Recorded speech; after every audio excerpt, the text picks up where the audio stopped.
Greetings, everyone, and welcome to the Produce Buzzers podcast. We are so happy you have joined us today, and I think you will be too after the show is over, because you will learn a lot about fresh fruits and vegetables, how to select and store them, how to prepare and cook them, and surprising facts about their history and origin.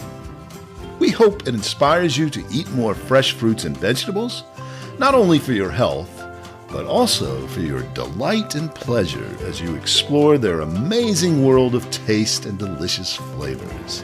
Eating more of them will transform your life in so many positive ways. So settle back, relax, and get ready for another delicious adventure with the Produce Buzzers. Greetings, fruit and veggie fans, and welcome to the Produce Buzzers podcast. I'm your host, Edwin Stepp, and executive editor of ProduceBuzz.com. Last week's episode concluded our second season, and we are happy to announce that season 3 is coming at the end of April. Thanks to all of you for being loyal listeners and for making the podcast possible. We didn't want to leave you with nothing while we prepare the first episode of next season, so this week we bring to you a bonus segment that wound up on the cutting board from a previous episode. No, I didn't say cutting floor, as we say in the film business, but I said cutting board, as we say as avid fruit and veggie lovers. We didn't cut it out because it wasn't good. We just didn't have room for it earlier. So we cut it up very nicely and put it in the freezer to serve up to you later, and that time has come. This bonus segment stars the lovely, colorful, and delicious super veggie, cauliflower. As usual, I'm joined by Harissa Nolan, president and founder of Produce Buzz, along with Rick Stepp and Cynthia Benedetto, both contributing editors to Produce Buzz. Harissa is going to lead our discussion all about cauliflower in this episode. So, take it away, Harissa. What are you going to reveal to us about this wonderful cruciferous veggie? You know, you look at a cauliflower, and of course, they come in different colors now. You can find them yellow and purple. They all taste about the same. I don't think there's any significant difference in the taste. It's just one would add more color.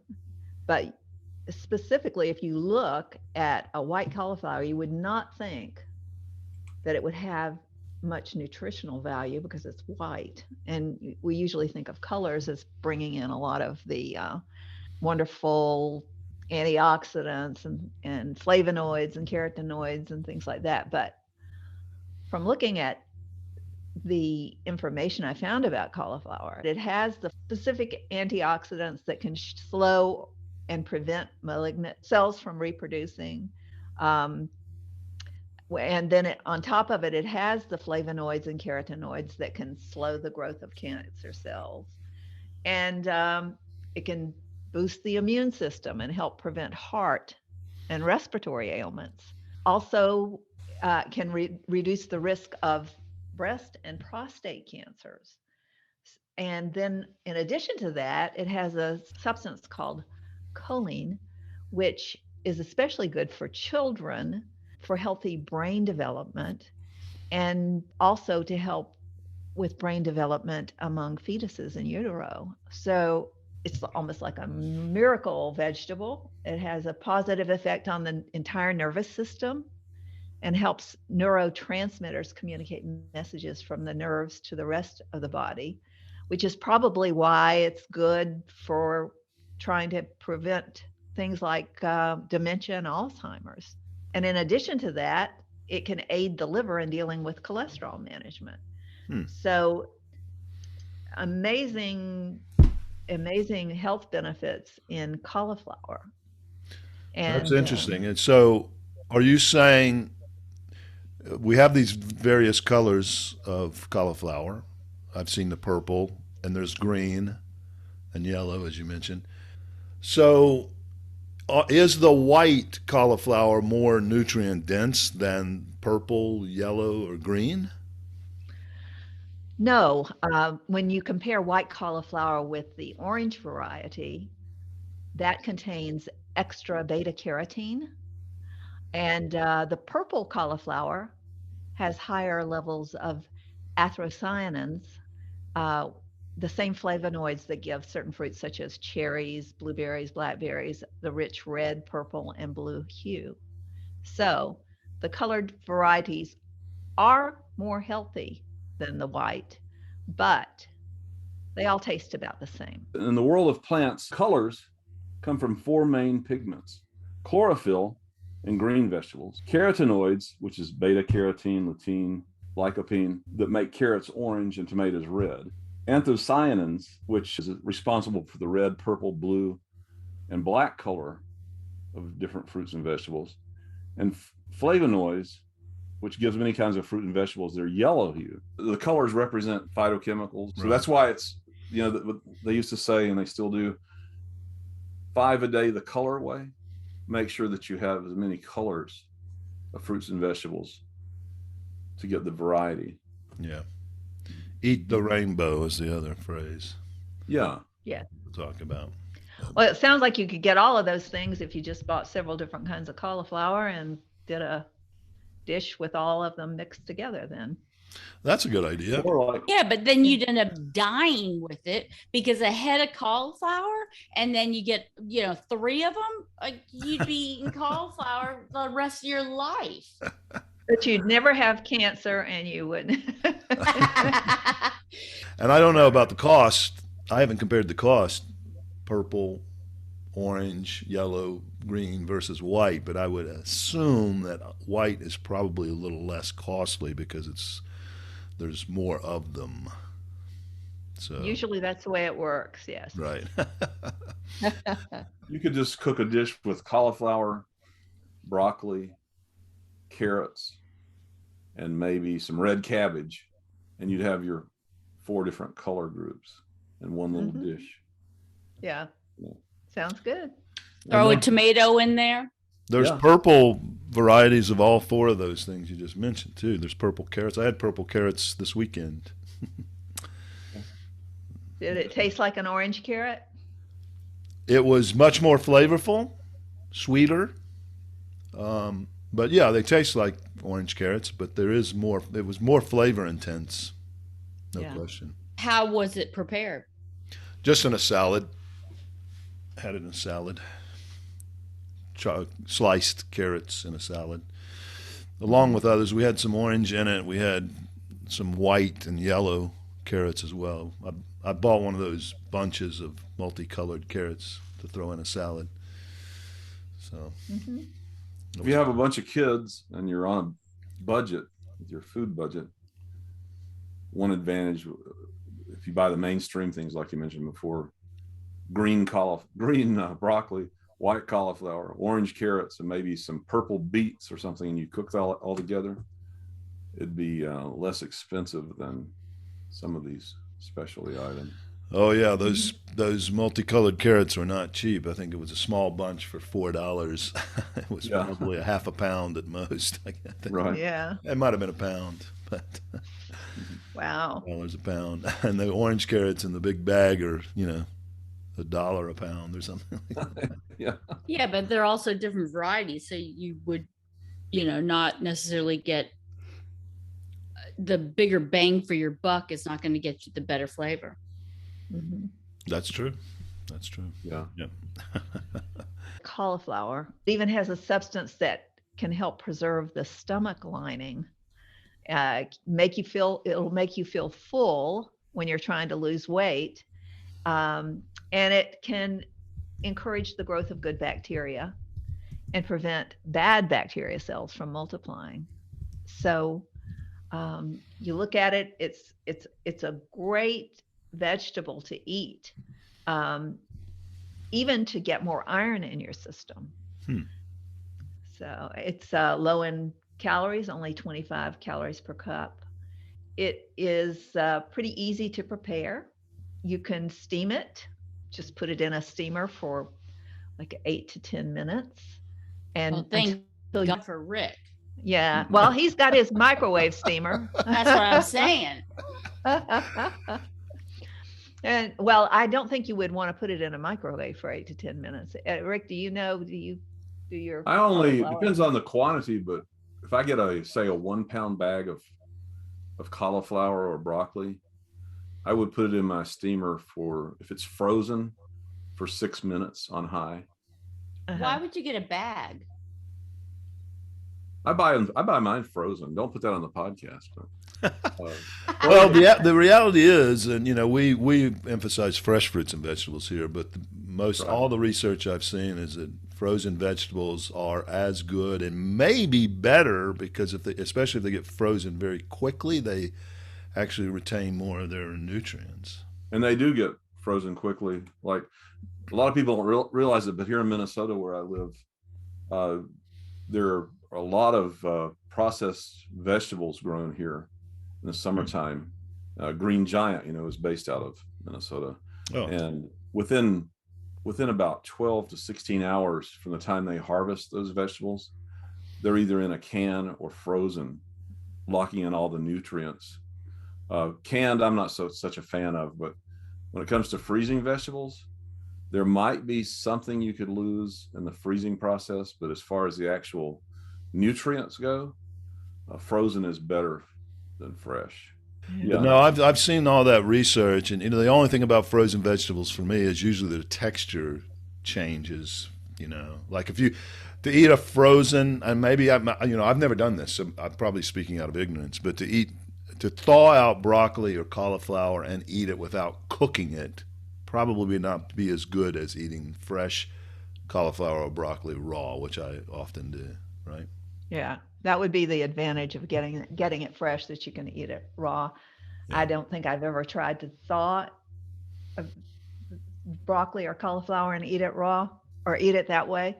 I have. It's soggy. Definitely. It's yeah. Yeah, it looks like it was cooked already. Yeah. Yeah, that would not be appealing, but I guess, well, if it's like it's cooked, maybe it's. Yeah, it's okay. If you steam it, it seems like it brings out the flavors, and if you over steam it, then you're kind of ruining it. I like it to be a little bit crunchy, when al dente. Yeah. Also, you can put it in the oven. Roasted 450 degrees until browned and caramelized, 20 to 30 minutes, and then you can use all kinds of spices on it. One of the ones they suggested was turmeric, whole cumin or fennel seeds, red pepper flakes, and you might put, if you're using oil, you could use a little bit of olive oil on it, but at that temperature, I don't like to cook anything in olive oil at 450 degrees. So I'd probably use something else, a different oil that tolerates heat a little better, because the oil can change at high temperatures, become something else. And saute it. You can, if you're using oil again, heat a bit of oil in your skillet. Cook it hot and fast, working in batches, adding things like onions, garlic, herbs, spices, or anchovy fillets to give them a brief saute. And you'd give them a brief saute in the oil first, and then that would allow them to soften or caramelize before the cauliflower is added. And you'll know when it's ready based on when the florets are nicely brown and have a firm yet tender texture. So delicious. Yeah. I generally always roast the cauliflower. Mm-hmm. Yeah, that's one of my favorite ways to prepare it. What do you do with it, Cynthia? Just roast it? I just use it either as a side, I'll do a medley, maybe broccoli and cauliflower, and or sometimes I'll cut it into steaks, if you will. Mm-hmm. Oh yeah. Yep. I've done that. Sear it and then and if you spice it the right way, that can serve as a main dish. I've done that before. Yeah. What would you consider spicing it the right way? Well, one thing, now this may not be something that would appeal to you, Teresa, but I remember when I've only done this a couple of times, but the recipe I used had an egg batter for them. Uh-huh. And that really helped as well to give it more of a meaty texture and flavor. I don't remember the spices. I probably didn't go crazy on a lot of different spices. I'm sure salt and pepper and maybe some oregano. I love oregano. It's one of my favorite spices. So that's usually one of my go-to spices for just about anything. Yeah. Regarding my steaks, I do harissa powder. I use that on the cauliflower. I've seen that. I've never used it. What is that? What's the origin of harissa powder? It's from Tunisia. It's like cumin, coriander, that kind of stuff. Okay, so harissa powder originated in Tunisia, which is in North Africa. I believe it's also popular in other parts of North Africa. I think my memory's coming back to me now. I think I have tried it before. I think I had some harissa paste in a Moroccan restaurant years ago. It's delicious. The main spices you said are cumin and coriander, and I think maybe caraway as well. And I believe it's made with hot peppers, which gives it a pretty good kick, if I remember. The other thing I learned is you can eat the whole cauliflower. You don't necessarily just take the little florets off and throw the stems away. The stems are good. They taste like the florets, you know, and so you can use the whole thing, including the leaves, which taste like cabbage. Yeah, I've eaten the stems and the leaves before. It's not something that I have done often. I prefer the florets. But I've used those, not the leaves, but the stems I've used to make cauliflower soup. You know, if you're going to puree it, you really want to puree it, I think, although it would cook down. Probably soft enough to leave a few chunks, but cauliflower soup, especially cream of cauliflower, you know, probably not the healthiest, but man, cream of cauliflower soup is fantastic. Stalks or stems, you can just chop them up in smaller pieces, and they're great in a salad. You know, what I've seen people do is ricing it. So maybe put it in your food processor and break it down. That's when I unsuccessfully tried to do a cauliflower pizza dough. But you can camouflage it in a lot of other things like mashed potatoes. And if your children, I guess, don't eat a lot of veg. And you can make a mashed potato alternative out of them too. Teresa, do you ever do rice cauliflower? I have not done that myself. Yeah. Have you? Yeah, it doesn't taste like rice, but it's good. I think the rice denotes the texture. Yeah. You can substitute it. You can do a Chinese or a Japanese dish with rice cauliflower. You know what? Put all that stuff on there. You're just substituting. You know what? Every time you eat cauliflower, what actually goes down your throat is riced cauliflower. You know what? You're not swallowing the whole floret side, I hope. Rick, I did do a faux fried rice with rice cauliflower.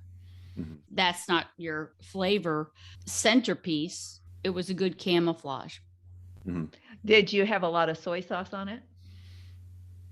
Don't be talking about my soy sauce now. Like now you're like making some racial remark. You know, like I don't eat fried rice. I made it for my husband, and he's my taste bud. Good taste bud. I don't saturate anything in soy sauce. Okay. Show you. Well, I guess the advantage of using cauliflower as a rice for something like that is you're getting all those additional nutrients that Teresa's talking about, because fried rice is not a very healthy dish on its own. Well, and then you wouldn't have the carbohydrates. It's delicious. Yeah, right.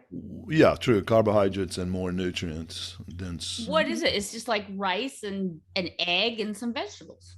Yep. I tell you what, though, you take that rice cauliflower, you pour some gravy over the top of it, put it in the microwave. some good like sausage and biscuit gravy. Sow belly. Be like, I bet add you some cheese.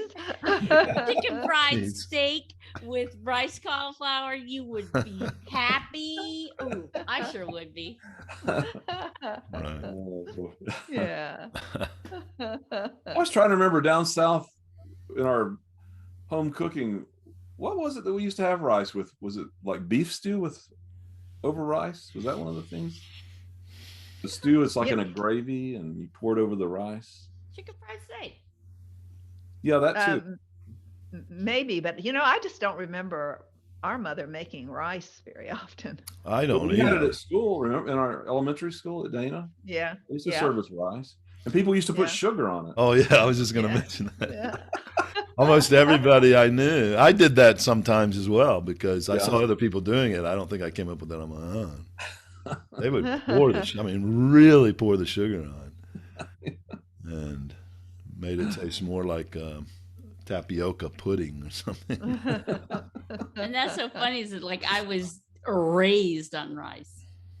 Yeah. As Cynthia was talking about them becoming pizza dough, if cauliflower can become pizza, you can become anything. So there. I'm telling you, Blaze Pizza, I don't know, maybe they put like every awful sugar, flour, yummy, yummy, yummy. But I'm telling you, they do a good cauliflower pizza dough. Yeah. Yeah. And the ones out of the store, out of the frozen foods department, the cauliflower pizza, they're really good, but it's not like it's just cauliflower. Look at all the stuff they put in, and you would have to get a science book to look up all the ingredients. Yes. But you'll have the frozen pumpkin pie or apple pie at Thanksgiving. You'll have that. Me, I don't care for frozen pie. Well, I guess, yeah, the kind you bake, I would eat. Yeah.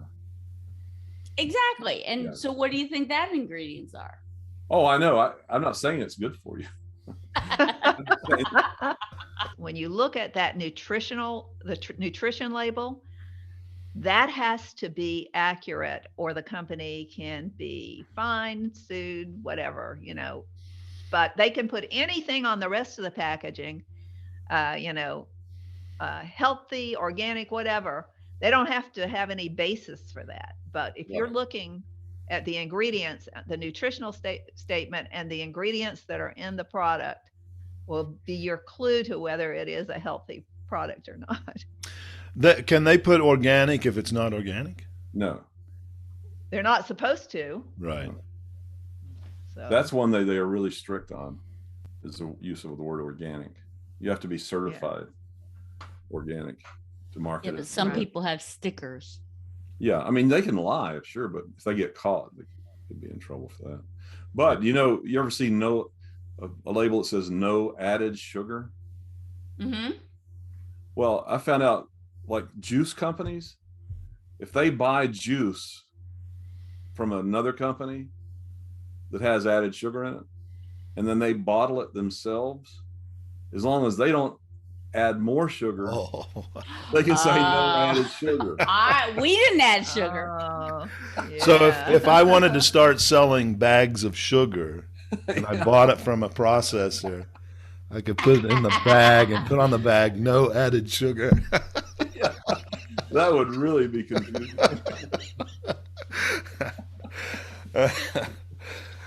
Okay, thanks very much, Teresa, for all that fascinating info about cauliflower. So many delicious ways to prepare it. It's definitely going on my shopping list next week. So, Produce Buzzers podcast fans, it's time for your favorite segment on Produce Buzzers podcast. No, don't run away. Come back here, sit back down, put your headphones back on. You gotta listen to this. It's another homegrown. Teresa, what is our pun or homegrown of the day? Well, it's a question. Why did the bee buy a phone? To cauliflower. I finally got one. I finally guessed one. Yeah, you got it. You got it. Very good. Very good. Oh, man. Okay, I'm on a roll. I can't stop now. You got to come up with another one. Let's hear another homegrown and delight, or is it punish, our listeners. Come on, Teresa. What did the broccoli say to the cauliflower while making their getaway? Okay, wait a minute. What did the broccoli say to the cauliflower while making their getaway? They were both getting away? Okay. Yes, With yes, the yes. cauliflower.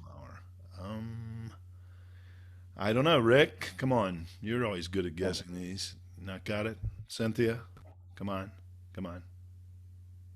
What did the broccoli say to the cauliflower? They're making... I don't know. I give up. I don't know. Okay. What did the broccoli say to the cauliflower while making their getaway? Floret. Floret. Ah! That was so bad. It was bad. And the worse they are, the funnier they are. That's it. So bad they're good. Yeah. Floret.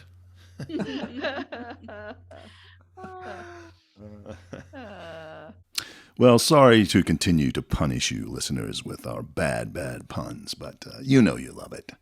We hope you enjoyed this bonus segment of the Produce Buzzers podcast. Thank you for helping us conclude Season 2.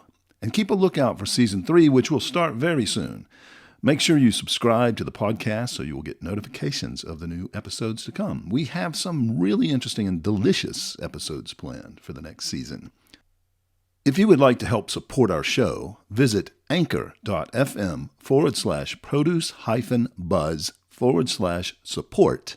That's anchor.fm/produce-buzz/support. And there you can make a donation. We would be so grateful. Well, thank you, listeners, for tuning in to the Produce Buzzers podcast. Brought to you by Produce Buzz, the gathering place for lovers of fresh fruits and veggies. We hope you were entertained a bit and educated a lot about fresh produce. Be sure to join us next time, and please tell your friends to do so as well. Like, share, and comment on our Produce Buzz Facebook page. And check out our website at www.producebuzz.com. There you will find articles about fresh fruits and veggies, how to select, store, and prepare them, as well as lots of interesting facts about all the wonderful bounty the earth provides for us. Until next time, be fruitful and don't forget to veg out.